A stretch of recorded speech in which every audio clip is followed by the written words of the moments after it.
Good afternoon बच्चों, क्या हाल चाल है सभी के। स्वागत है आपका आज के इस लेक्चर में। आज हम लोग डिस्कस करेंगे लेक्चर नंबर 7 मोल कॉन्सेप्ट का। बच्चों आज का जो हमारा लेक्चर होने वाला है वो पूरा एक थ्योरेटिकल होने वाला है। मोल कॉन्सेप्ट में जितने भी लॉज ऑफ कॉम्बिनेशन हम लोग पढ़ते हैं, एक मिनट जरा ग्लिच। ठीक ठीक है ठीक है ठीक है ठीक। देखो जरा ऑडियो वीडियो क्लियर है क्या, एक बार बताओ मुझे। वीडियो देखो जरा क्लियर है क्या, फिर मैं स्टार्ट करता हूं। मैं भी चेक कर लेता हूं आप लोगों के साथ। क्या वीडियो क्लियर है क्या? देखो जरा वीडियो क्लियर है क्या बच्चों? ठीक है ठीक है ठीक है ठीक है, फाइन। ऑडियो वीडियो दोनों क्लियर है और कोई दिक्कत नहीं है। जरा सा ग्लिच था, हम लोग उसको नेग्लेक्ट कर सकते हैं। तो बच्चों आज की जो हमारी क्लास होने वाली है मोल कॉन्सेप्ट की, ये पूरी थ्योरेटिकल क्लासेस होने वाली है। आप जब some basic concepts of chemistry पढ़ते हैं तो उसमें कहीं ना कहीं आप लॉज ऑफ केमिकल कॉम्बिनेशन पढ़ते हैं, जो आपने सुना भी होगा कहीं ना कहीं, जैसे law of conservation of mass, law of definite proportion. तो ये सारे जो हमारे आज के टॉपिक्स होने वाले हैं, आज हमारा डिस्कशन इन्हीं सब पे है। इसका मतलब थ्योरेटिकल पोर्शन होने वाला है। तो बहुत ज्यादा आज आपसे क्वेश्चंस नहीं लगवाए जाएंगे, बहुत ज्यादा आज आपको कोई क्वेश्चन या फिर न्यूमेरिकल बेस्ड डिस्कशंस नहीं होगा, दिमाग बहुत ज्यादा नहीं लगेगा। लेकिन हाँ, ये समझने वाले टॉपिक्स हैं, एनसीईआरटी में लिखे हुए हैं। जब आप इन टॉपिक्स को समझ लेंगे तो आप उस किताबों को पढ़ेंगे तो आपसे एकदम क्लियरली समझ में आपको आ जाएगा। ठीक है क्या? चलिए आइए देखते हैं आज की क्लास में हमें क्या क्या डिस्कस करना है। हाँ, आप लोग हमारे साथ लगातार बने रहिएगा। मैं कॉमेंट्स आपके देखता रहूंगा, जितने भी बच्चे हमारे साथ हैं जुड़े हुए हैं, मैं उनके कमेंट्स देखता रहूंगा। उनके हिसाब से भी मैं चीजों को डिस्कस करता रहूंगा। मैं ये भी देखूंगा कि उनको क्या समझ आ रहा है और क्या समझ नहीं आ रहा है। एक सेकेंड।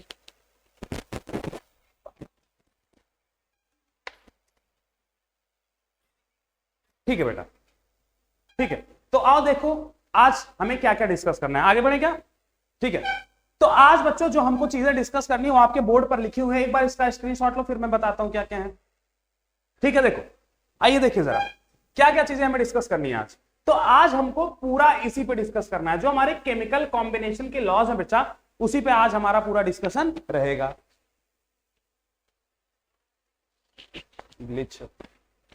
ठीक है ठीक है, आ जाओ जरा देखो जरा।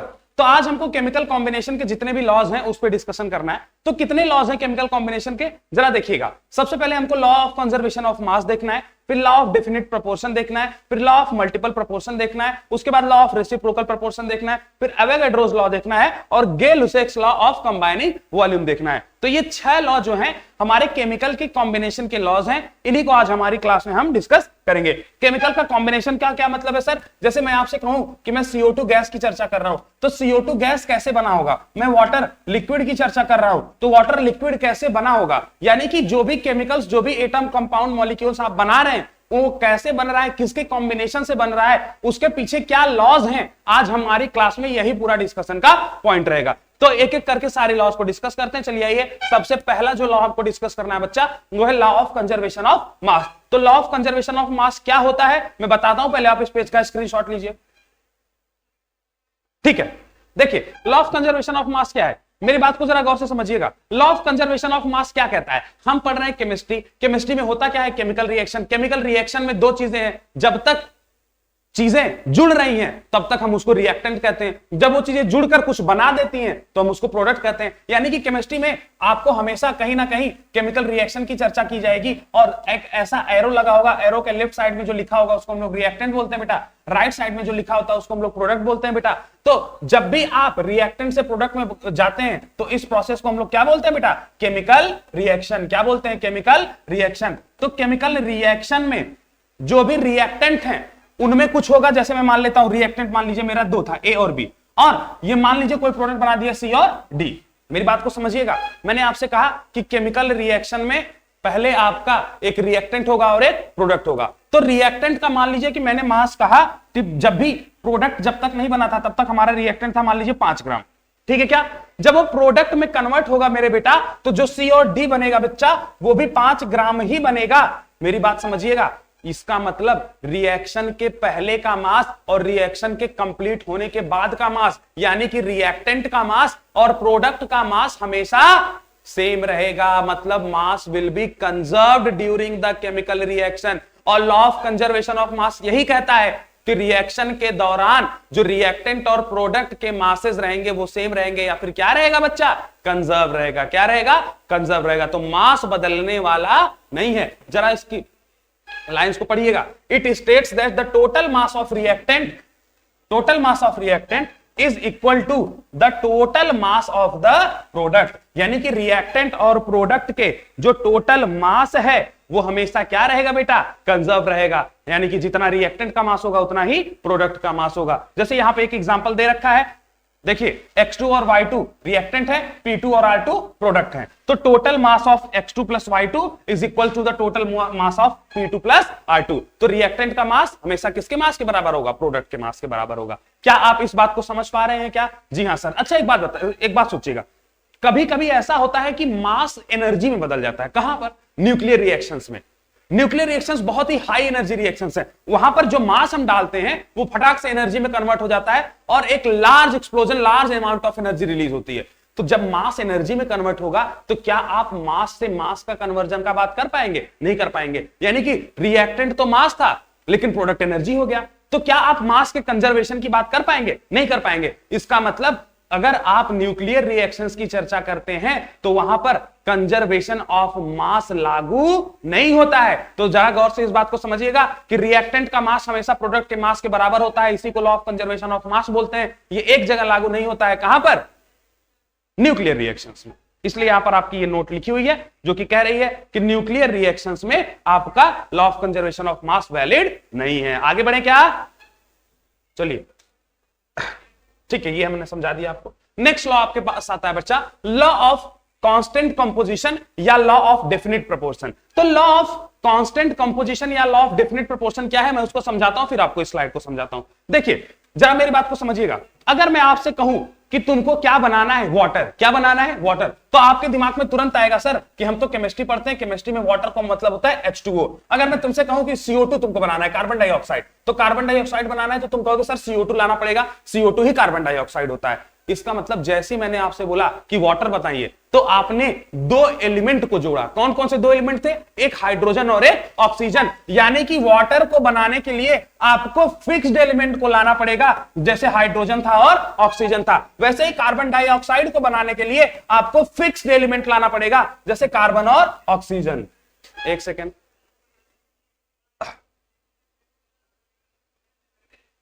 ठीक है बेटा। तो मैं आपसे क्या कह रहा था, जैसे वाटर को बनाने के लिए हाइड्रोजन और ऑक्सीजन की जरूरत है, ये एक फिक्स एलिमेंट्स है। अरे बार बार ग्लिच, ठीक है, वेट करेंगे 2 मिनट। हाँ ठीक है, थोड़ा बहुत ग्लिच आया तो एडजस्ट करिएगा बच्चा, कोई दिक्कत नहीं है। मैंने आपको पहले भी ये चीजें समझा रखी है कि थोड़ा सा इशू है, इस चीज को हम धीरे धीरे रिजॉल्व कर लेंगे, है ना। तो मैं आपको क्या समझा रहा था कि कांस्टेंट कंपोजिशन का क्या मतलब है। कोई भी कंपाउंड अगर आप बनाते हैं तो वो फिक्स्ड ही एलिमेंट से बनेगा। वाटर, हाइड्रोजन और ऑक्सीजन से ही बनेगा, किसी और एलिमेंट से नहीं बनेगा। आप कार्बन और ऑक्सीजन लाएंगे तो उससे वाटर बनने वाला नहीं है। सिमिलरली कार्बन डाइऑक्साइड अगर आप बना रहे हैं तो उसके लिए आपको फिक्स्ड एलिमेंट कार्बन और ऑक्सीजन ही लाना पड़ेगा। उसके लिए आप हाइड्रोजन और ऑक्सीजन से कार्बन डाइऑक्साइड बना नहीं सकते। यानी कि कोई भी कंपाउंड फिक्स्ड टाइप के ही एलिमेंट से बनेगा। इसीलिए आप ये कह सकते हैं कि हर कंपाउंड का कंपोजिशन क्या है, फिक्स्ड है। हर कंपाउंड का कंपोजिशन क्या है, फिक्स्ड है। एक चीज और ध्यान रखिएगा, हर कंपाउंड का कंपोजिशन तो फिक्स्ड ही है। इसके अलावा अगर आपको वाटर बनाना है तो आपको 2 हाइड्रोजन और 1 ऑक्सीजन की जरूरत है। 2 हाइड्रोजन का मास क्या होगा, 2 ग्राम, और 1 ऑक्सीजन का मास क्या होगा, 16 ग्राम। इसका मतलब अगर आपको 1 वाटर का मॉलिक्यूल चाहिए तो कम से कम 2 ग्राम हाइड्रोजन चाहिए और 16 ग्राम ऑक्सीजन चाहिए। जरा मेरी बात को समझिएगा, क्या आप इससे कम की रेशियो में आप वाटर बना सकते हैं क्या? अगर आप इसका रेशियो निकालना चाहे बच्चा तो ये रेशियो कितना आएगा, 1:8। यानी कि जो भी इनके मासेस का रेशियो है, अगर आपको वाटर बनाना है तो उनको उनके मासेस के 1:8 में आपको डिवाइड करना पड़ेगा और तभी जाकर कहीं ना कहीं आप वाटर बना पाएंगे। यानी कि 1:8 से कम या फिर कोई और प्रोपोर्शन ले लीजिए, 1:9, 1:10, तो वाटर बनने वाला नहीं है। वैसे ही ऑक्सीजन में देखिएगा, ऑक्सीजन में अगर आप कार्बन का और ऑक्सीजन का मास का रेशियो निकालते हैं तो कार्बन होता है बेटा 12 ग्राम, 2 ऑक्सीजन मतलब 32 ग्राम। सिंपल रेशियो करिए तो कितना आ जाएगा, काटिए, 4 3 12, 4 8 32, तो कितना रेशियो आ गया, 3:8। इसका मतलब अगर आपको CO2 बनाना है तो कार्बन और ऑक्सीजन को 3:8 के प्रोपोर्शन में आपको रखना पड़ेगा। मैंने दो बातें बोली, ध्यान से समझिएगा। अगर आपको कोई कंपाउंड बनाना है तो कंपोजिशन फिक्स्ड एलिमेंट का होना चाहिए, जो फिक्स्ड एलिमेंट है उनके मासेस का रेशियो भी फिक्स होना चाहिए। इसी को बोलते हैं डेफिनेट प्रोपोर्शन। क्या बोलते हैं? Definite proportion. लॉ में दो चीजों है, एक है कांस्टेंट कंपोजिशन और एक है डेफिनेट प्रोपोर्शन। दोनों एक ही नाम है, लॉ ऑफ कांस्टेंट कंपोजिशन या लॉ ऑफ डेफिनेट प्रोपोर्शन, लेकिन दोनों में दो शब्द छुपे हैं। जब वो कहता है कि कांस्टेंट कंपोजिशन भी है, डेफिनेट प्रोपोर्शन भी है, इसका मतलब वो ये कह रहा है कि कोई कंपाउंड फिक्स्ड एलिमेंट से बनेगा, कांस्टेंट कंपोजिशन है। कोई भी कंपाउंड का जो फिक्स्ड एलिमेंट है वो फिक्स्ड रेशियो में ही कंबाइन होकर उस कंपाउंड का फॉर्मेशन करेंगे, इसका मतलब डेफिनेट प्रोपोर्शन भी है। जरा मेरे साथ जितने बच्चे जुड़े हुए हैं हां कर दीजिए कि यस सर समझ में आ रहा है कि लॉ ऑफ कांस्टेंट कंपोजिशन या डेफिनेट प्रोपोर्शन क्या है। तो CO2 हमेशा अगर उसमें कार्बन और ऑक्सीजन कंबाइन करेंगे तो 3:8 के रेशियो में कंबाइन करेंगे। वाटर बनाना है तो हाइड्रोजन और ऑक्सीजन ही मिलकर वाटर बनाएंगे। कितने के रेशियो में? 1:8 के रेशियो में। देखिए मैंने आपको समझा दिया है क्या? ऐसा बोलो, बात समझ में आ गया? तो कांस्टेंट कंपोजिशन और डेफिनेट प्रोपोर्शन क्या है वो समझ आया? जरा एक एक लाइन पढ़िए, आपको और क्लियर होगा। तो जो कांस्टेंट कंपोजिशन या डेफिनेट प्रोपोर्शन है बच्चा, वो प्राउस्ट के द्वारा दिया गया था। ये क्या कहता है? It states that in a same compound, तो किसी भी सेम कंपाउंड में जो कंस्टिट्यूएंट एलिमेंट्स हैं आर ऑलवेज सेम। जो मैंने आपको बताया कि किसी भी कंपाउंड में कंस्टिट्यूएंट एलिमेंट्स हमेशा क्या होते हैं? सेम होते हैं। और weight ratio of constituent element is always same. और वो ये भी कह रहा है कि जो भी कंस्टिट्यूएंट एलिमेंट है उनका वेट का रेशियो भी क्या होगा? Always same, irrespective of their sources. तो वाटर को आप चाहो भारत में निकाल के एक बूंद लाओ, एक बाल्टी लाओ, या फिर वाटर को आप अमेरिका में लाओ, या नदी का वाटर लाओ, या आप कहीं से भी वाटर लाइए, वो हमेशा H2O ही मिलेगा और उसमें हाइड्रोजन और ऑक्सीजन का रेशियो 1:8 ही होगा। बोलिए, बात समझ में आ गई क्या? इसी को बोलते हैं लॉ ऑफ कांस्टेंट कंपोजिशन या लॉ ऑफ डेफिनेट प्रोपोर्शन, जो कि आपके नीचे लिखी भी हुई है। मैंने ये दोनों पॉइंट्स आपको समझा रखे हैं, इसमें कोई दिक्कत वाली बात नहीं है। ये दोनों H2 और CO2 के एग्जांपल मैंने आपको समझा दिए। बेटा आगे बढ़े क्या? तो दो लॉज हमारे डिस्कस हो गए। जरा एक बार कॉमेंट करके बताइएगा कि यस सर समझ में आ रहा है। जितने भी बच्चे हमारा वीडियो लाइव देख रहे हैं जरा कॉमेंट करिए, यस सर समझ आ रहा है। यस सर कॉमेंट करिए, यस सर कॉमेंट करिए जल्दी से बच्चा। मैं आप लोगों का कॉमेंट देख रहा हूं, जरा बताइए मुझे समझ आ रहा है कि नहीं। जिसको समझ आ रहा हो थोड़ा यस सर कमेंट करके बताना मुझे। ठीक है, आगे बढ़ते हैं बच्चा, थर्ड लॉ की तरफ चलते हैं। अच्छा, एक और एग्जांपल है, इसको भी समझ लीजिए तो आपको बेहतर समझ आ जाएगा। जैसे देखो N2O, N2O2, N2O4 और N2O5। तो हमको क्या बताना था कि फिक्स्ड रेशियो में। अच्छा, ये दूसरे का एग्जांपल है ना, ये इसका एग्जांपल नहीं। हाँ, लॉ ऑफ मल्टीपल प्रोपोर्शन का बता भी तो मैंने कहा। ठीक है, तो मैंने आपको दो लॉ समझा दिए बेटा। अब थर्ड लॉ पे हम लोग आते हैं, law of multiple proportion. Law of multiple proportion क्या कहता है? देखो मैंने आपको दो लॉ बता दिए, ये तीसरा लॉ है। लॉ ऑफ कंजर्वेशन ऑफ मास ये कहता है कि रिएक्शन के पहले और रिएक्शन के बाद के मास फिक्स रहेंगे। लॉ ऑफ कांस्टेंट कंपोजिशन या लॉ ऑफ डेफिनेट प्रोपोर्शन ये कहता है कि जो भी कंपाउंड बनेगा वो फिक्स टाइप के एलिमेंट से ही बनेगा और उन एलिमेंट्स के मास का रेशियो हमेशा फिक्स रहेगा। थर्ड लॉ हम आ चुके हैं जो कि हमारा कहता है लॉ ऑफ मल्टीपल प्रोपोर्शन। क्या है बच्चा? Law of multiple proportion. तो लॉ ऑफ मल्टीपल प्रोपोर्शन क्या है उस चीज को समझिएगा। लॉ ऑफ, ठीक है जी, अबे जी हयात साहब प्रेजेंट है? Yes sir present, very good Hayat साहब। चलिए आइए, तो यहां पर हम लोग पढ़ रहे हैं law of multiple proportion. Law of multiple proportion क्या कहता है वो समझाता हूं, फिर इस स्टेटमेंट पर आता हूं। मेरी बात को समझिएगा। कई बार आप ये देखते हैं कि दो ही एलिमेंट से दो से ज्यादा कंपाउंड बन जाते हैं। एग्जांपल, जैसे मैंने लिया कार्बन और ऑक्सीजन। कार्बन ऑक्सीजन दो एलिमेंट है, इससे मैं CO भी बना सकता हूं और CO2 भी बना सकता हूं। बना सकता हूं कि नहीं भाई? इससे CO भी बन गया, कार्बन मोनोऑक्साइड और कार्बन डाइऑक्साइड, दो कंपाउंड्स बन गए। तो दो एलिमेंट से दो से ज्यादा कंपाउंड्स बन सकते हैं, दो या दो से ज्यादा कंपाउंड्स बन सकते हैं। बन सकते हैं कि नहीं, जैसे मैंने आपके बोर्ड पे लिखा। अब इसमें खास बात क्या है, यहां पर जरा गौर से देखिएगा। यहां पर कार्बन और ऑक्सीजन का रेशियो अगर मैं निकालता हूं तो कार्बन क्या है? कार्बन कितना ग्राम है जरा देखिएगा। कार्बन है यहां पर 12 ग्राम। ऑक्सीजन कितना है बच्चा? ऑक्सीजन भी यहां पर है 16 ग्राम। ठीक है क्या? यहां पर आ जाओ, यहां पर जो आपने CO2 बनाया बेटा उसमें कार्बन कितना है? 12 ग्राम, ऑक्सीजन 2 है, तो ऑक्सीजन कितना हो जाएगा? 16 दूनी 32, 32 ग्राम्स। तो मेरी बात को जरा गौर से देखिएगा। आपने दो एलिमेंट लिए, उससे एक से ज्यादा कंपाउंड, जैसे कि आपके बोर्ड पे दो कंपाउंड मैंने लिखा है सी और CO2, तो वो बना दिए। अब उनमें जरा गौर से देखिएगा, उनमें मैंने एक एटम का मास फिक्स कर दिया। वो फिक्स्ड मास कौन सा है? ये देखो, मैंने कार्बन का मास फिक्स कर दिया। यहां भी 12 ग्राम कार्बन है और यहां भी 12 ग्राम कार्बन है। क्या आपको ये दिख रहा है? क्या मैंने क्या किया, दो एलिमेंट लिए, उनसे दो से ज्यादा कंपाउंड्स बना दिए, और जो दो कंपाउंड बने हैं उनमें एक एटम का, जो एक एलिमेंट का जो मास है वो मैंने फिक्स कर दिया। अगर आप किसी एक एलिमेंट का मास फिक्स कर देंगे तो जो दूसरा एलिमेंट है वो हमेशा सिंपल रेशियो में आएगा। कैसे? जरा देखो, कार्बन का मास मैंने क्या कर दिया, फिक्स कर दिया। तो यहां पर ऑक्सीजन कितना ग्राम है? 16 ग्राम। यहां पर ऑक्सीजन कितना ग्राम है? 32 ग्राम। इसका मतलब CO और CO2 में जो डिफरेंट एटम था वो हमेशा मास के सिंपल रेशियो में मिलेगा। तो यहां का ऑक्सीजन और वहां का ऑक्सीजन 16 इंटू 32 के रेशियो में आएगा, या फिर इनका सिंपल रेशियो आप करें तो 1:2 में आएगा।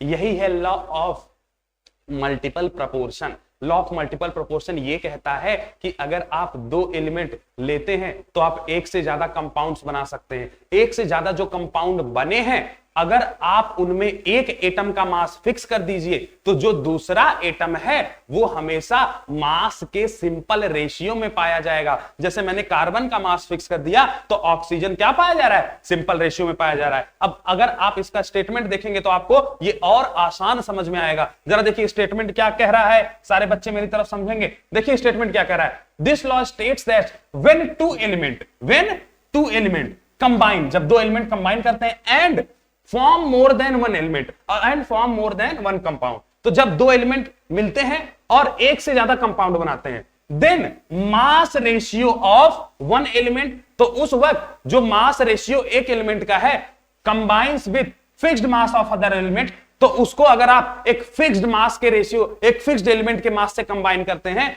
तो आपको जो आपका डिफरेंट वाला एलिमेंट था वो क्या आएगा? सिंपल रेशियो में मिलेगा। किस में मिलेगा? सिंपल रेशियो में मिलेगा। सेम एग्जांपल यहां पर भी है बच्चा, कंपाउंड है CO और CO2, मैंने कार्बन और ऑक्सीजन रखा।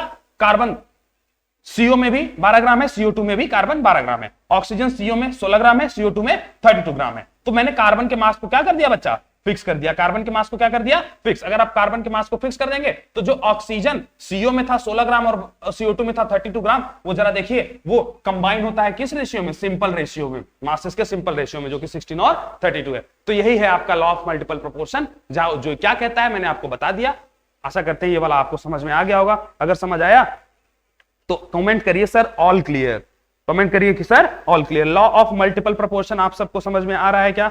हयात जी कमेंट कर रहे हैं sir all clear, very good Hayat साहब, आपको सब समझ आ रहा है तो ये बहुत अच्छी बात है। ठीक है, लॉ ऑफ मल्टीपल प्रोपोर्शन शायद आप समझ गए हैं। चलिए आइए अगले टॉपिक पर आगे बढ़ते हैं। ठीक है, ये मैंने आपको बता दिया। चलो इस एग्जांपल से समझ लेते हैं और आपको बेहतर समझ आ जाएगा। ठीक है, देखिए जैसे नाइट्रोजन और ऑक्सीजन दो एलिमेंट हैं, दोनों बहुत सारे कंपाउंड्स बना रहे हैं, N2O, N2O2, N2O4, N2O5। जरा इसमें मैं सबका मास निकालता हूं। नाइट्रोजन, N2O में नाइट्रोजन कितना है? दो नाइट्रोजन है तो एक नाइट्रोजन होता है 14, तो दो कितने जाएंगे? 28। सिमिलरली यहां भी दो नाइट्रोजन है 28, यहां भी दो नाइट्रोजन है 28, यहां भी दो नाइट्रोजन है 28। तो मैंने क्या कर दिया, इसमें नाइट्रोजन कितने कितने ग्राम रख दिए? 28 ग्राम। ऑक्सीजन देखो, एक ऑक्सीजन है 16 ग्राम, दो ऑक्सीजन है 32 ग्राम, चार ऑक्सीजन है 64 ग्राम, पांच ऑक्सीजन है 80 ग्राम। मैंने क्या किया, दो एलिमेंट से दो एक से ज्यादा कंपाउंड बनवा दिए। मैंने यही तो कहा मल्टीपल प्रोपोर्शन क्या कहता है, आप दो एलिमेंट लीजिए, उससे एक से ज्यादा कंपाउंड बनाइए, उसमें एक एलिमेंट का मास फिक्स कर दीजिए। तो मैंने नाइट्रोजन और ऑक्सीजन में नाइट्रोजन का मास फिक्स कर दिया 28 ग्राम, 28 ग्राम, 28 ग्राम, 28 ग्राम। तो जो डिफरेंट एलिमेंट का मास आ रहा होगा वो हमेशा मास के सिंपल रेशियो में आएगा। तो N2O में ऑक्सीजन 16 ग्राम है, N2O2 में 32 ग्राम, N2O4 में 64 ग्राम और N2O5 में 80 ग्राम। तो जरा बताइएगा इसमें जो ऑक्सीजन का रेशियो आएगा वो किस रेशियो में आएगा? बोलिएगा जरा। देखो 16 ऑक्सीजन किस रेशियो में मिलेगा? देखो इसको 6, ये देखो अगर मैं इसको काटूं तो ये हो जाएगा 16 2 जा 32, 16 4 जा 64 और 16 5 जा 80। तो आप इसको कह सकते हैं 1:2:4:5। देखो आ गया क्या? तो जो भी आपके कंपाउंड बने हैं एक से ज्यादा, उसमें जो ऑक्सीजन है वो हमेशा किस में आ रहा है? उसका जो मास है वो सिंपल रेशियो में आ रहा है। जब आपने क्या कर दिया, नाइट्रोजन का मास फिक्स कर दिया। बोलो भैया समझ आ रहा है क्या? ये किसका रेशियो बेटा? डिफरेंट एलिमेंट ऑक्सीजन का रेशियो है। आगे बढ़े, चलिए लॉ ऑफ रेसिप्रोकल प्रोपोर्शन को समझते हैं। लॉ ऑफ रेसिप्रोकल प्रोपोर्शन ये आपके एनसीईआरटी में नहीं है, इसलिए बहुत ज्यादा डरने की बात नहीं है।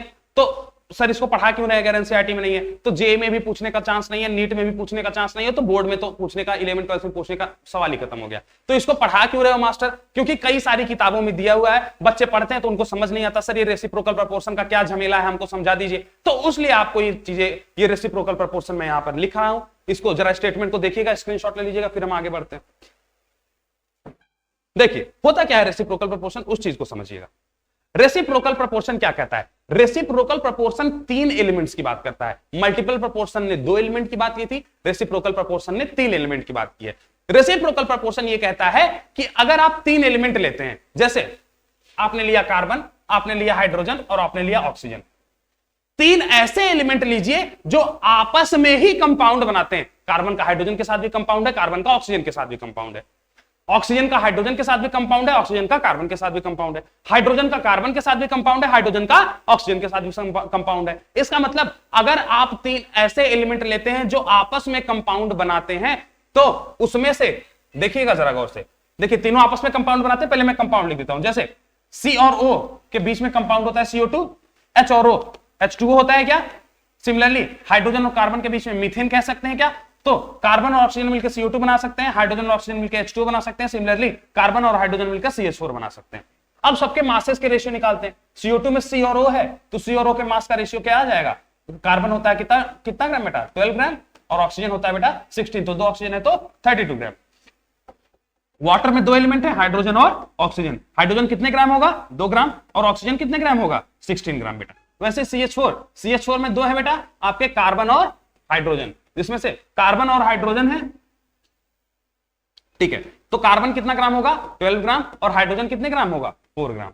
बोलो यही कहानी है क्या। तो ये रेशियोज निकल कर आ गए किसके, आपके कार्बन और मतलब जो भी मैंने अभी 3 एलिमेंट्स लिखे हैं, 3 एलिमेंट आपस में कंपाउंड बना रहे हैं, उनके मासेस के रेशियो ये हैं। मेरी बात को ध्यान सुनिएगा। रेसिप्रोकल प्रोपोर्शन क्या कहता है, रेसिप्रोकल प्रोपोर्शन ये कहता है कि आप इसमें से किसी भी एक एटम का मास फिक्स कर दीजिए, किसी भी एक एटम का मास फिक्स कर दीजिए। चलिए साहब मैं फिक्स कर देता हूं, जरा देखो यहां पर मैंने कार्बन का मास फिक्स कर दिया, क्योंकि कार्बन CO2 में भी 12 ग्राम है और कार्बन CH4 में भी 12 ग्राम है। अरे भाई कार्बन 2 ही कंपाउंड तो बना रहा है, हाइड्रोजन के साथ CH4, ऑक्सीजन के साथ CO2, इसमें कार्बन का मास मैंने फिक्स कर दिया 12 ग्राम और 12 ग्राम। तो 3 एलिमेंट में से एक एलिमेंट का मास अगर आप फिक्स कर देते हैं, तो जो वो फिक्स वाला एलिमेंट 2 कंपाउंड बना रहा था उसको लिख लीजिए। फिक्स वाला एलिमेंट कार्बन था, वो 2 कंपाउंड कौन से बना रहा है बेटा, एक है CH4 और दूसरा है CO2। तो यही तो है मेरा जो कार्बन जो मैंने फिक्स्ड बनाया था, जिसका मास मैंने फिक्स कर रखा था 12 ग्राम, वो 2 कंपाउंड बना रहा है, एक CH4 बना रहा है और एक CO2 बना रहा है। अब जो मेरा फिक्स्ड एलिमेंट है, वो जो 2 कंपाउंड बना रहा है, उसमें 2 डिफरेंट एलिमेंट है। जैसे फिक्स्ड एलिमेंट कार्बन था, वो तो यहां भी है, वो तो यहां भी है, लेकिन CH4 और CO2 में 2 अलग अलग एलिमेंट है। कौन कौन से, यहां पर हाइड्रोजन है और यहां पर ऑक्सीजन है, यही तो डिफरेंट एलिमेंट है CH4 और CO2 में।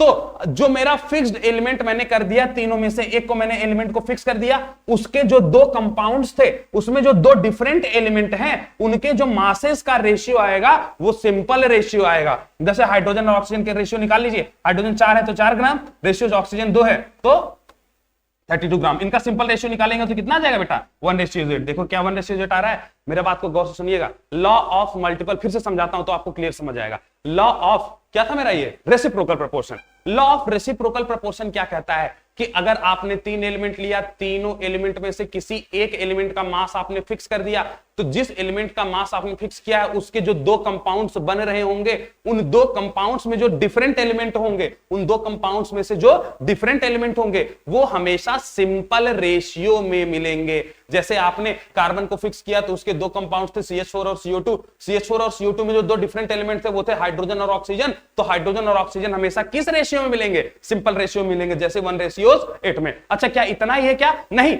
इसमें कहानी और है। अब रेसिप्रोकल प्रोपोर्शन ये कहता है कि जो आपको सिंपल रेशियो मिला है हाइड्रोजन और ऑक्सीजन का, एक एलिमेंट को सेम रखते हुए, अगर आप उसी हाइड्रोजन और ऑक्सीजन को मिलाकर कोई नया कंपाउंड बना दीजिए। कोई नया कंपाउंड कैसे बना सकते हैं भैया, मैंने निकाल लिया कार्बन से जो CH4 था, जो CO2 था, उसमें हाइड्रोजन और ऑक्सीजन का जो रेशियो आया वो 1:8 आया। अब ये तो किसका था, ये तो कार्बन के रिस्पेक्ट में आया था। अब मैंने हाइड्रोजन ऑक्सीजन का, मैं समझ गया कि इस कंपाउंड्स में 1:8 आ गया। लेकिन अगर मैं हाइड्रोजन ऑक्सीजन को निकाल कर एक नया कंपाउंड बना दूं, कोई भी रैंडम, जैसे वाटर एक नया कंपाउंड है, हाइड्रोजन ऑक्सीजन को मिलाकर जरा इसमें रेशियो निकालिएगा हाइड्रोजन ऑक्सीजन का, हाइड्रोजन ऑक्सीजन का रेशियो निकालिए।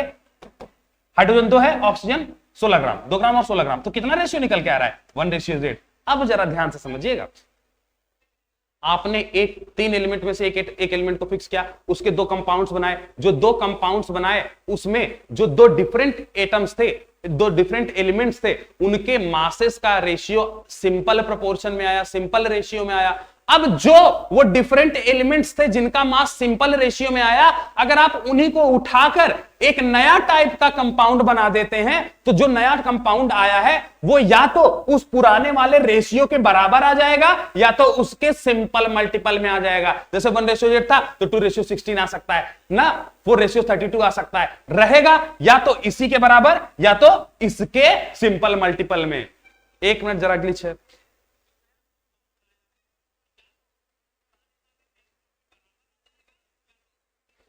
ठीक है बेटा, ग्लिच था जरा सा, घबराएंगे नहीं। तो क्या आपको रेसिप्रोकल प्रोपोर्शन समझ में आ रहा है? तो आपको एक एलिमेंट फिक्स करना था, कार्बन आपने किया, वैसे ही आप बदल के फिक्स कर दीजिए, कभी हाइड्रोजन को फिक्स कर लीजिए, कभी ऑक्सीजन को फिक्स कर लीजिए, उसके हिसाब से जो 2 डिफरेंट एलिमेंट है उनका रेशियो निकाल लीजिए, फिर उनसे कोई नया एक कंपाउंड बनाकर उनका रेशियो देखिए। दोनों रेशियोज या तो सिंपल, मतलब दोनों रेशियो या तो सेम मिल जाएंगे या तो क्या मिल जाएंगे, थोड़ा सा सिंपल मल्टीपल में मिल जाएंगे। बोलो कहानी समझ आ रही है? बोलो हाँ यस सर समझ आ रही है। जरा इसको यस सर लिख के बताइए कमेंट्स में मुझे, मैं देख रहा हूं आप लोगों के कमेंट्स कि सर समझ आ रहा है। ठीक है, देखिए बेटा यहां तक की कहानी समझ आ गई आप सबको। हम आपको मैं स्टेटमेंट पढ़वा देता हूं तो थोड़ा आपको मजा आ जाएगा। देखिए लॉ ऑफ रेसिप्रोकल प्रोपोर्शन क्या कहते हैं। रेसिप्रोकल का मतलब आप बदलते रहिए, एक बार इसको एक बार तीनों में से एक एलिमेंट को फिक्स कर लीजिए, फिर दूसरे एलिमेंट को फिक्स कर लीजिए, फिर तीसरे एलिमेंट को। तो देखिए रेसिप्रोकल प्रोपोर्शन क्या है, गिवन बाय रिचर। तो इसको किसने दिया था मेरे बच्चा, रिचर नाम के एक साइंटिस्ट ने दिया था। ठीक है सर आगे बढ़िए। तो दिस लॉ स्टेट्स, ये लॉ क्या कहता है, this law states that mass ratio of 2 element. तो पहले तो 3 एलिमेंट पर एप्लीकेबल है, तो मास रेशियो उनमें से जो 2 एलिमेंट का मास रेशियो होगा when combines with the fix mass of 3rd element. तो 2, एक मिनट जरा सा ग्लिच है, वेट करेंगे।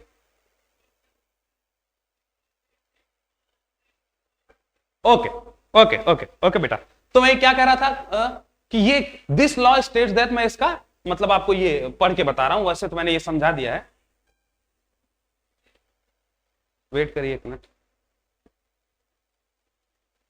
ठीक है बच्चा, जरा सा वीडियो में थोड़ा इश्यू आ रहा था, जैसे मैं कैमरे से साइड होता हूं ना, कैमरे का फोकस थोड़ा सा डिस्टर्ब हो जाता है, उसी वजह से थोड़ा सा इश्यू आ रहा है। मैं अब कैमरे में रहने का प्रयास करूंगा, फिर भी अगर थोड़ा बहुत आ जाए तो बर्दाश्त करिएगा, थोड़ा मजबूरी है ना, घबराइएगा नहीं, इससे ज्यादा घबराइएगा नहीं।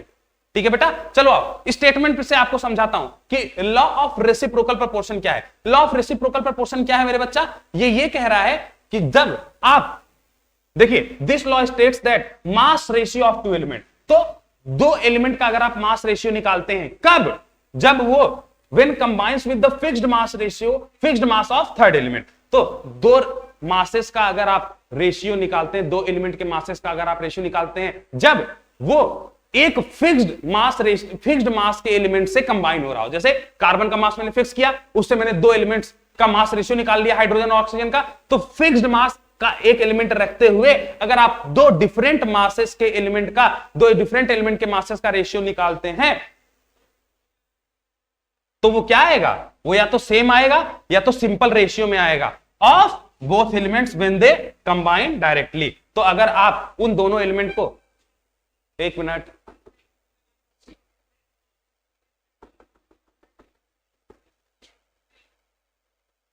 ठीक है, तो थोड़ा सा ग्लिच था, घबराइए नहीं। ठीक है, तो मैं क्या कह रहा था कि वही ये स्टेटमेंट कह रहा है कि अगर आप किसी 3 एलिमेंट्स में से एक का मास को फिक्स कर देते हैं और उसमें से 2 एलिमेंट्स को, जो 2 डिफरेंट एलिमेंट है उनके मासेस का रेशियो लेते हैं, तो वो सिंपल रेशियो में आएगा। और अगर आप वो जो 2 डिफरेंट एलिमेंट्स है उनका कोई एक और कंपाउंड बना दे देते हैं, तो उस कंपाउंड का भी जो रेशियो आएगा वो पहले वाले सिंपल रेशियो के या तो बराबर आएगा या तो उसके सिंपल मल्टीपल में आएगा। आज थोड़ा सा बहुत ज्यादा इश्यू आ रहा है यार, तो इसलिए मैं ज्यादा देर ये क्लास चलाऊंगा नहीं, क्योंकि वीडियो बहुत लैग कर रही है। वीडियो बहुत लैग कर रही है, तो मैं जल्दी से जल्दी इस चीज को समअप करके इस वीडियो को बंद करने का प्रयास करूंगा, क्योंकि थोड़ा सा बहुत ज्यादा लैग दिख रहा है मुझे। तो क्या आपको ये समझ आ गया, रेसिप्रोकल प्रोपोर्शन समझ आ गया क्या बच्चा? ठीक है सर, आगे बढ़िए, आगे बढ़ते हैं। बहुत ज्यादा घबराने की जरूरत नहीं है, अगर थोड़ा सा आए तो बर्दाश्त करिएगा। मैंने ये सारी कहानी, तो देखो ये कार्बन और हाइड्रोजन वाली कहानी मैंने तुमको समझा दी है, ये समझ आ गया क्या? ठीक है, ये पूरा आप फ्लो बना लीजिएगा। देखिए उसी को मैंने यहां पर पूरा एक सिस्टमेटिक फॉर्म में लिख रखा है, कार्बन और हाइड्रोजन का वाला कहानी। चलिए आगे बढ़े। ठीक है, एवोगैड्रोस लॉ देखिए, एवोगैड्रोस लॉ क्या कहता है, पहले स्टेटमेंट पढ़िएगा। It states that same volume of gases under same temperature and pressure conditions contain same number of molecule. एक बात बताइएगा, मैं अगर आपसे ये कहूं कि कोई आइडियल गैस है, पीवी बराबर एनआरटी, पहली बात तो ये गैसेस की बात कर रहा है, ध्यान रखिएगा, किसी और चीज के लिए नहीं, केवल गैसेस के लिए बात कर रहा है। तो मैं अगर आपको कहता हूं कि ये मेरी आइडियल गैस इक्वेशन है, पीवी बराबर एनआरटी, इसमें मैंने अगर प्रेशर को फिक्स कर दिया, वॉल्यूम को फिक्स कर दिया, टेम्परेचर को फिक्स कर दिया, तो बचता क्या है? आर तो पहले से ही फिक्स रहता है, इसका मतलब मेरा मोल क्या आ जाएगा? फिक्स्ड। अरे भाई, अगर मैंने प्रेशर, वॉल्यूम और टेम्परेचर को फिक्स कर दिया तो आर पहले से ही फिक्स था, मेरा मोल क्या आ जाएगा? फिक्स्ड मोल आ जाएगा। अगर मेरा मोल फिक्स आ जाएगा बच्चा 3 को फिक्स करने पर, तो चाहो मैं गैस बदल भी दूंगा।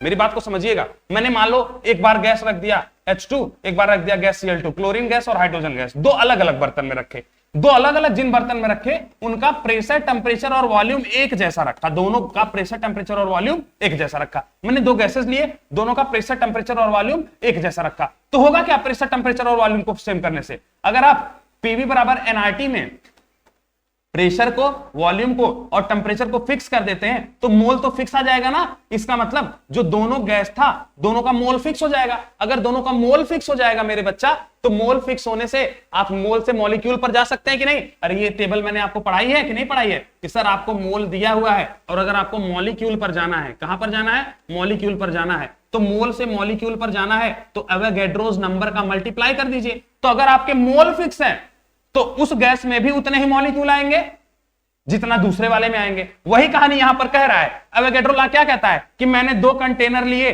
दोनों कंटेनर में 2 डिफरेंट गैसेस भरी और दोनों का वॉल्यूम फिक्स रखा, इस वाले का भी और इस वाले का। उसके बाद उनको सेम प्रेशर और टेम्परेचर के कंडीशन पर रखा। अगर आप ऐसा करते हैं तो जो इस एक्स गैस का मॉलिक्यूल आएगा और जो इस वाई गैस का मॉलिक्यूल रहेगा, दोनों बराबर रहेगा। मतलब अगर आप 2 डिफरेंट गैसेस को सेम प्रेशर, टेम्परेचर कंडीशन पर रखते हैं तो जो दोनों गैसेस में जो सेम वॉल्यूम में जो उनके नंबर ऑफ मॉलिक्यूल्स आएंगे वो सेम आएंगे। मतलब molecules of X gas will be equal to molecule of Y gas. बोली बात समझ में आ गई क्या? यही है आपके एवोगैड्रो लॉ। एवोगैड्रो लॉ बहुत आसान है कि अगर आप 2 गैस लेते हैं सेम टेम्परेचर, प्रेशर और वॉल्यूम के कंडीशन पर, तो दोनों के मॉलिक्यूल सेम आएंगे। क्यों सेम आएंगे? कहानी आपको समझ में आ गई, क्योंकि दोनों में मोल्स फिक्स हो जाएंगे। मोल फिक्स हो जाएंगे तो मॉलिक्यूल वैसे ही फिक्स हो जाएंगे। इसको मैंने थोड़ा सा रिप्रेजेंटेटिव फॉर्म में बना दिया है, आप लोग इस पेज को भी स्क्रीनशॉट ले सकते हैं। आगे बढ़े, लेट्स मूव फर्दर। देखिए बेटा, अब हम लोग पढ़ते हैं गे-लुसाक्स लॉ ऑफ कंबाइनिंग वॉल्यूम। तो गे-लुसाक्स लॉ क्या कहता है, पहले इसके स्टेटमेंट को पढ़ते हैं, फिर इस पर आगे बढ़ते हैं। पहली बात तो गे-लुसाक्स लॉ केवल आइडियल गैसेस के लिए वैलिड है। आइडियल गैसेस का मतलब क्या है? जो पीवी बराबर एनआरटी को फॉलो करती हैं, उन्हीं गैसेस के लिए। और ध्यान रखिएगा, आइडियल गैसेस मतलब वो गैसेस ही हैं, आप इसको सॉलिड और लिक्विड के लिए लगा नहीं सकते, इस बात को ध्यान रखिएगा। तो जो गे-लुसाक्स लॉ है बच्चा, ये केवल और केवल आइडियल गैसेस के लिए ही वैलिड है। अब जरा यहां पर गौर से समझिएगा, स्टेटमेंट क्या कह रहा है, फिर मैं आपको समझाता हूं। स्टेटमेंट पढ़िए। It states that under similar condition of temperature and pressure. तो मैंने क्या कर रखा है, टेम्परेचर और प्रेशर को फिक्स कर रखा है। कहां पर? गैसेस के लिए। तो it states that under similar condition of temperature and pressure, gases combine in simple volume ratio and formed product if gases are also obtained in simple ratio। घबराने की जरूरत नहीं है, मास्टर क्या कहना चाह रहे हो समझाता हूं। ठीक है, देखो जरा एक एग्जांपल से समझना। जैसे मैंने क्या किया, मैंने पहले भी आपको बताया कि गे-लुसाक्स लॉ केवल गैसेस के लिए वैलिड है। तो मैंने कुछ नहीं किया, 2 गैस लिया, उसको कंबाइन किया। कहां पर, क्या कंडीशन में कंबाइन करवा रहा हूं? सेम टेम्परेचर और प्रेशर के कंडीशन में। वॉल्यूम सेम नहीं रखा है। मैंने क्या बोला कि अगर मैं 2 गैसेस ले रहा हूं, दोनों को सेम टेम्परेचर और प्रेशर के कंडीशन में कंबाइन करवा रहा हूं, तो क्या आ रहा है उसको समझिएगा। मैंने दो गैसेस लिया, हाइड्रोजन और क्लोरीन, दोनों को सेम टेंपरेचर और प्रेशर के कंडीशन में कंबाइन करवाया, तो बना लिया दो मॉलिक्यूल ऑफ HCl। तो मैंने H2 लिया, Cl2 लिया, वो HCl गैस बना ले रहा है। तो यहां पर देखिएगा, यहां पर इसका क्या है, ये एक वॉल्यूम, देखिए H2 का अगर मैं एक वॉल्यूम लेता हूं, क्लोरीन का भी एक वॉल्यूम लेता हूं, तो जो HCl है उसका दो वॉल्यूम बनता है।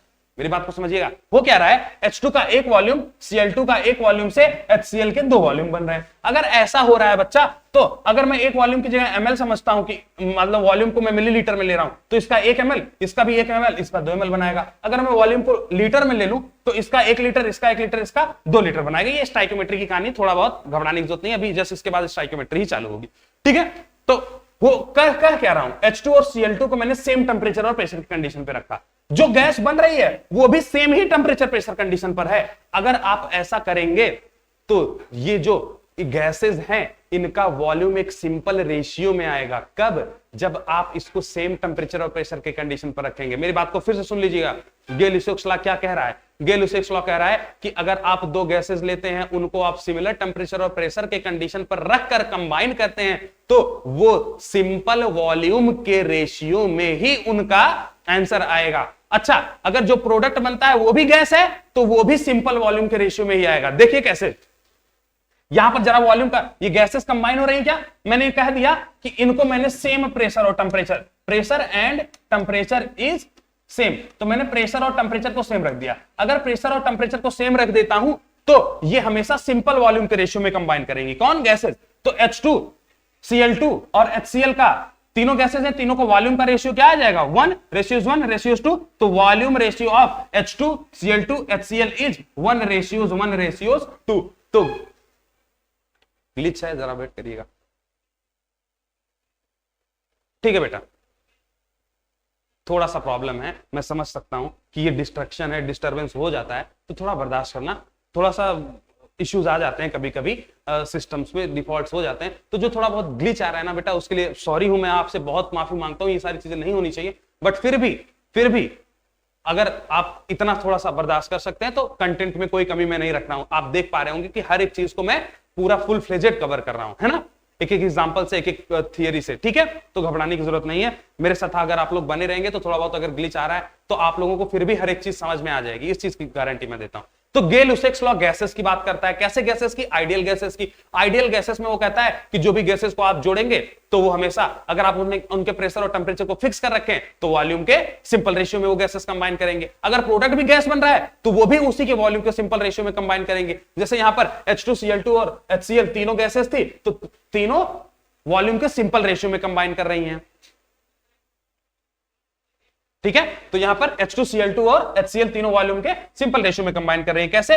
H2 देखो, ये 1 लीटर, ये भी 1 लीटर, तो वो 2 लीटर, ये 1 ml, 1 ml, 2 ml, तो कैसा रेशियो आएगा, H2, Cl2 और HCl में 1:1:2 आ जाएगा, ठीक है। नोट लिखा हुआ है कि this law is applicable only on gaseous reactants and product only. तो ये जो लॉ है बच्चा, ये केवल गैसेस, रिएक्टेंट और प्रोडक्ट पर ही लागू होता है, इस बात को समझ लीजिएगा। वॉल्यूम या फिर मतलब ये सॉलिड और लिक्विड के लिए एप्लीकेबल नहीं है। आगे बढ़े क्या, एक एग्जांपल और है, उसको देखिएगा। जैसे 2H2 प्लस O2 से मिलाकर मैंने वाटर बना दिया, कितना वाटर बन गया, 2H2, 2 वाटर बन गया। अब देखिएगा, इसमें जो हाइड्रोजन है उसका कितना वॉल्यूम होगा भाई, हाइड्रोजन का स्टोइकियोमेट्री 2 है, मोल 2 है, तो हाइड्रोजन का 2 वॉल्यूम आएगा। ऑक्सीजन के पास 1 है, कुछ नहीं, तो 1 वॉल्यूम आएगा। तो हाइड्रोजन का 2 वॉल्यूम ऑक्सीजन के 1 वॉल्यूम से मिलकर क्या बना रहा है, वाटर। ध्यान से समझिएगा, यहां पर वाटर लिक्विड है और यहां पर जो H2 और O2 है वो क्या है, गैस है। तो जब भी गैसेस सेम टेंपरेचर और प्रेशर पर कंबाइन होती हैं तो वॉल्यूम के सिंपल रेशियो में कंबाइन होती हैं। क्या वॉल्यूम का सिंपल रेशियो आएगा, तो यहां पर केवल H2 और O2 का वॉल्यूम का सिंपल रेशियो आएगा, क्योंकि H2O तो हम निगलेक्ट ही कर दे रहे हैं। क्यों निगलेक्ट करें, क्योंकि जो लिक्विड है उसका वॉल्यूम गैस के वॉल्यूम में बहुत कम होता है। अब आप सोचिए, आपने क्या किया, मान लो आधा लीटर पानी लिया तुमने, तो आधा लीटर पानी को एक रूम में रख के चारों तरफ से पैक कर दिया और उसमें लगा दी आग। तो आधा लीटर पानी सोचो कितना होगा, इतना सा, थोड़ा सा, बोतल में आधा। लेकिन जब आपने आग लगा दी उसको रखकर उस रूम में, तो वो उस पूरे रूम में फैल जाएगा।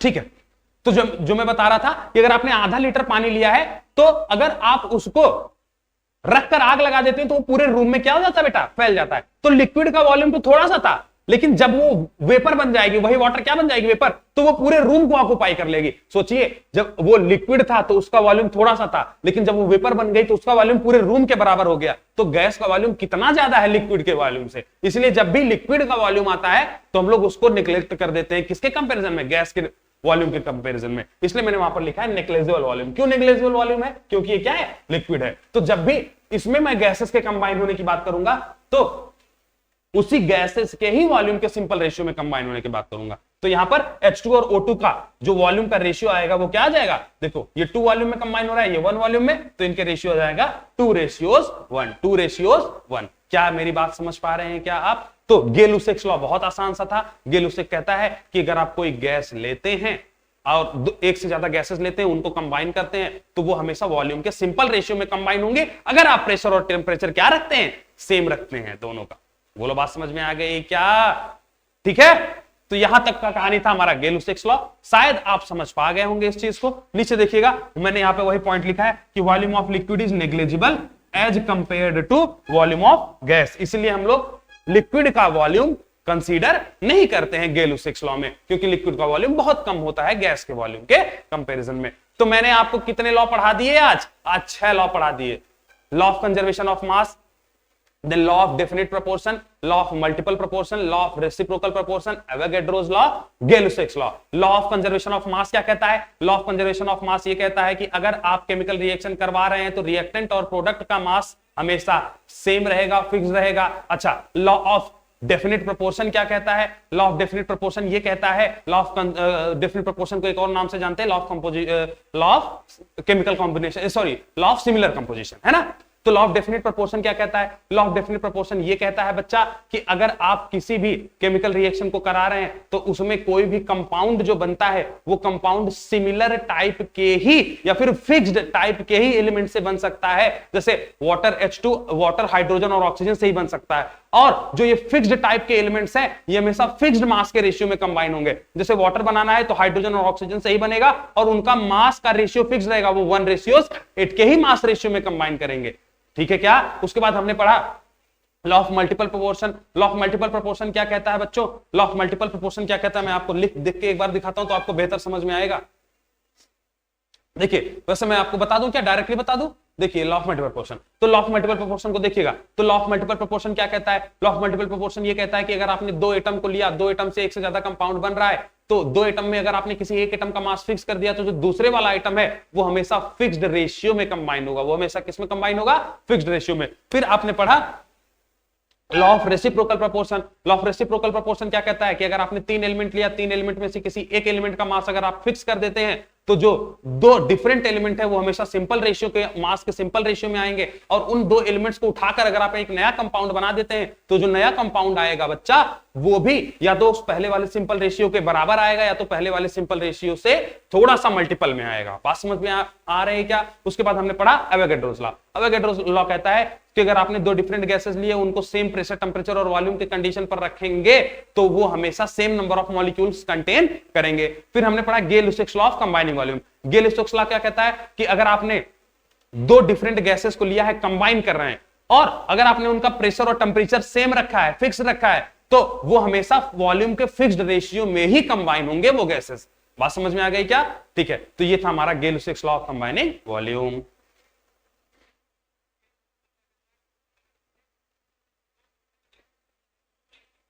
ठीक है, थोड़ा सा ग्लिच था। हयात साहब जरा बताइएगा क्या आपको क्लियरली समझ में आ गए हैं 5 और 6 लॉ?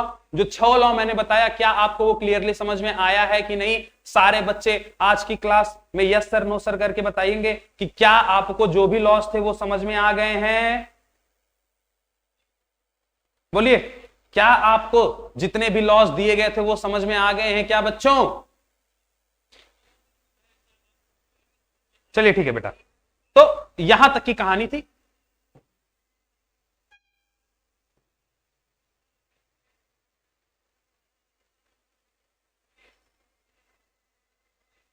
ठीक है बेटा, तो यहां तक की कहानी थी। ये आपका लास्ट स्लाइड था। तो मैंने सारी बातें आपको बता दी हैं। मैं शुरू से एक स्लाइड दिखा दे रहा हूं, जिन्होंने स्क्रीनशॉट्स नहीं लिए ले लो, क्योंकि आज की क्लास बहुत थ्योरेटिकल थी, तो शुरू से देख लेना। ये हमने पहला पढ़ा। इसके बाद हमने दिखाया आपको टॉपिक्स टू डील, क्या क्या हम पढ़ेंगे, स्क्रीनशॉट लेते जाइएगा। फिर हमने क्या पढ़ा बच्चा, फिर हमने आपके साथ पढ़ा, ये वाला पेज छोड़ दीजिएगा, फिर इसका स्क्रीनशॉट ले लीजिएगा, लॉ ऑफ कंजर्वेशन ऑफ मास का। देन ये भी आप लिख सकते हैं या छोड़ सकते हैं, कोई दिक्कत वाली बात नहीं। फिर सेकंड हमने पढ़ा law of conservation, law of constant composition या फिर लॉ ऑफ डेफिनेट प्रोपोर्शन। फिर हमने आपके सामने रखा ये एग्जांपल। फिर लॉ ऑफ मल्टीपल प्रोपोर्शन मैंने आपको बताया। लॉ ऑफ मल्टीपल प्रोपोर्शन के बाद फिर हम आ जाते हैं इस एग्जांपल पर, इसको आप नोट जरूर करिएगा। देखिए क्या आप स्क्रीनशॉट ले रहे हैं मेरे साथ, तो पॉज कर करके स्क्रीनशॉट लेते जाइएगा, मैं दिखा रहा हूं। तो law of multiple proportion, then ये उसका एग्जांपल हो गया बच्चा। फिर लॉ ऑफ रेसिप्रोकल प्रोपोर्शन, इसका स्क्रीनशॉट ले लीजिए, ये एनसीईआरटी में नहीं है आपके, तो चांसेस भी कम है कि जेईई नीट 11 12 में पूछा जाए, कहीं नहीं पूछा जाएगा, क्योंकि एनसीईआरटी में नहीं तो क्यों पूछेंगे। हाँ, जानकारी के लिए आप इसको याद रखिएगा। ये इसका एग्जांपल है, इसको भी बेहतरीन तरीके से इसको यहां से नोट करिएगा, यहां से नहीं, यहां से, ये वाला स्क्रीनशॉट ले लीजिएगा पूरा। आगे बढ़े, स्क्रीनशॉट हो गया क्या? Next slide, Avogadro's law. इस पूरे स्लाइड को आप फिक्स कर लीजिए, स्क्रीनशॉट ले लीजिए और नोट डाउन करिएगा। आगे बढ़े, हो गया स्क्रीनशॉट। चलिए नेक्स्ट स्लाइड पर पहुंचिए। तो Gay Lussac's law, Gay Lussac's law of combining volume, ये आपके सामने है, इसका स्क्रीनशॉट ले लीजिएगा।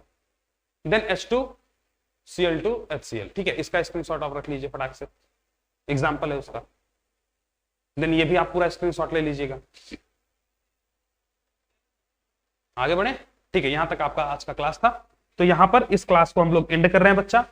आशा करता हूं कि आप सभी को समझ में आ गया होगा, तो कोई दिक्कत वाली बात नहीं है।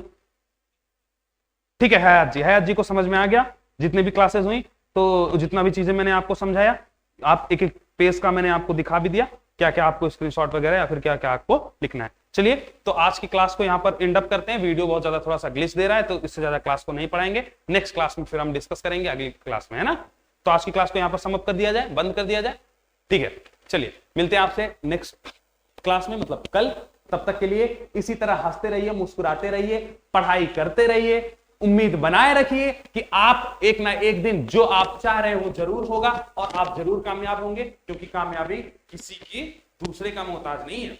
आपको अपने ही हिम्मत पर भरोसा रखना पड़ेगा, अपनी ताकत पर भरोसा रखना पड़ेगा बच्चा।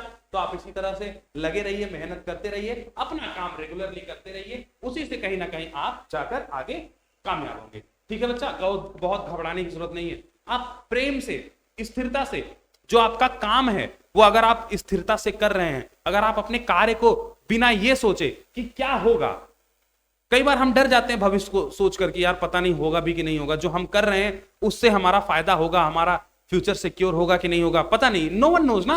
मैं जान रहा हूं क्या कि मेरा फ्यूचर सिक्योर है, नो वन नोज। क्या एक डॉक्टर जान रहा है कि कल को उसका क्या होगा? No one knows. तो कल का तो भरोसा किसी को नहीं है, ना आपको ना मुझे। तो हम आज में क्या कर सकते हैं? तो always plan your day for the today. आज की आपकी प्लानिंग होनी चाहिए। आज की आपकी प्लानिंग कब होगी? या तो आप सुबह उठते ही पहले आज का प्लानिंग कर लीजिए, या तो कल रात को सोते हुए आप आज का प्लान कर लीजिए। तो इससे आप आज पूरे दिन स्ट्रेंथेड रहेंगे कि आपको क्या क्या क्या क्या करना है। आपके दिमाग में क्लिक रहेगा, अच्छा मेरा ये टाइम पे मुझे इस चीज को देना था, मैं इस टाइम को मिस कर रहा हूं, इस स्लॉट को मिस कर रहा हूं। तो ये सारी चीजें आप ध्यान रखिएगा, है ना बच्चा। तो कब क्या करना है ये सारी चीजें आप क्लियर रहिएगा। तो आप डेली अपना काम करते रहिए, ठीक है। फिर आज इस वीडियो को यहीं पे बंद किया जाए, पॉज किया जाए। चलिए फिर मिलते हैं आपसे अगले दिन, कल। तब तक के लिए खुश रहिए, मुस्कुराते रहिए, हंसते रहिए। टाटा, नमस्कार, बाय बाय, जय हिंद। चलिए मिलते हैं आपसे, धन्यवाद।